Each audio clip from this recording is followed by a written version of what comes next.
Welcome to the Slop Farm. Enjoy the video. You begin by verifying essentials. The server IP, port, and game version must match exactly. Once done, restart your router and device so transient network glitches clear. Next, disable VPNs, proxies, and any third-party firewall app temporarily to rule out interference. You want a clean baseline connection before changing settings. This isolates whether the problem is local or server-side.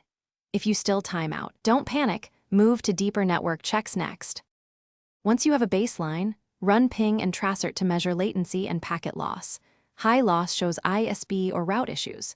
Then assign a static IP to your device and forward the Minecraft port, typically 25,565, so packets reach the client/server reliably.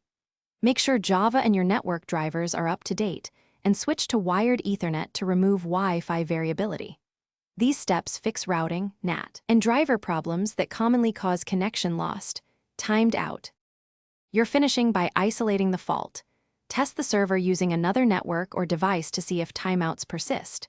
If the server alone has trouble, inspect its CPU, memory, plugins, and any DDoS or rate limit protections that drop idle connections. Finally, gather your ping and tracert logs and contact your ISP or the server host if routing or packet loss continues. If things still fail, one key troubleshooting tip: temporarily join a different public server. Thanks for watching. Consider subscribing if we helped you today.